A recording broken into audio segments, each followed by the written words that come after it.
when I thought we were just going to treat earaches and sore throats. It's way beyond that, and the physicians that we have are capable. Also, it's not just the physicians. We have other people working with us. As I mentioned a little earlier, we have 2 PhDs working in the pharmacy. And we also had a nurse practitioner. And sometimes a store like Walgreens will send people to volunteer with us. And there are other agencies in the city that have been absolutely wonderful to us. Everything we do, like when we were doing mammograms and pap smears, we are doing those still. All our lab work and everything is done at a discount. I think they already know we're not going to pay full, but we do explain to them how it goes or what we're doing, and people really have soft hearts.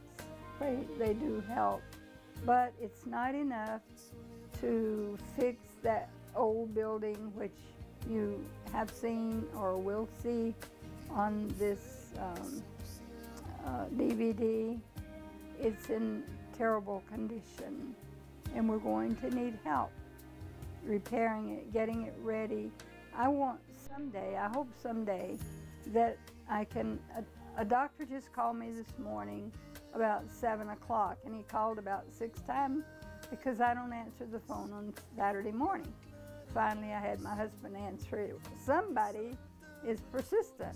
Well, it turned out to be a doctor, and he wanted to bring another doctor, but I didn't have another room. And then our dental, which is, the chair is right here, I spoke to the Dentist Society recently to a dinner they had, and 15 dentists came up and took my cards to volunteer. But we really don't have room for them. When the dentist comes, then our lab has nowhere to be. And it's just getting to the point our nurses are so crowded, and every area is crowded. The waiting room is terrible most of the time. It is just way too full. People are in need. We could reach some more. There would have to be a limit, I'm sure. But, and that's another thing. We fall in love with our patients. So many of them are so sweet and understanding, and they have to sit and wait.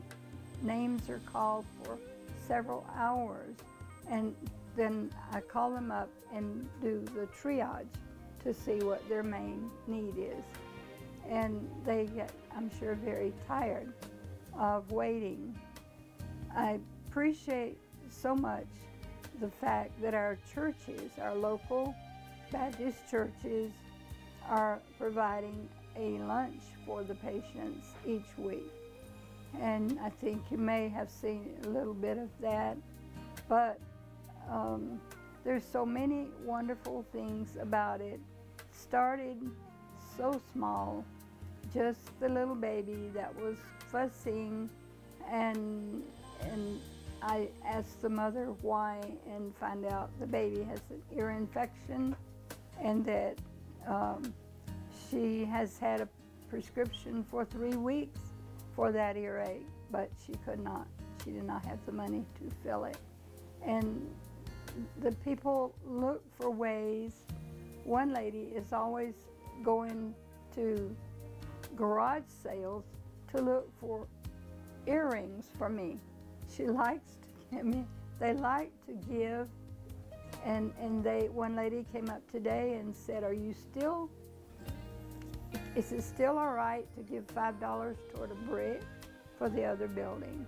We did at one time talk to the patients about buying bricks, but then we decided to wait until we could do this DVD and let you know the need is there. The need is great. And we know it's going to happen. When we came to this building, which was a move, we were in another building and we were run out. And so we moved here, and we built this pretty much with our own hands. So when it was finished, I was walking through the clinic. It was vacant, it was quiet, no one was here. And I was crying because I didn't have a cent to start the clinic back with. And I decided to call Janice Wendell. And I didn't know her very well. The El Paso Community Foundation had given us one grant before, but I had gotten to know her a little bit. And I thought, well, Janice is a big person. I'm a little person, and she might not even come to the phone, or they might not want to call her to the phone, and came right down. She gave me $10,000, a promise of $10,000 right then, 5 for starting up and 5 toward the building. I will never forget that. And there have been many, many wonderful people along the way. I thank God for the privilege He has given me. I thank Him for all the 60 people that are working today. They're here out of the good of their hearts. I've met so many wonderful people, both the patients and the staff. And there is so much to be thankful for. But later, we're going to be thankful for a lovely new building next door, and we need your help in making that come true. Thank you.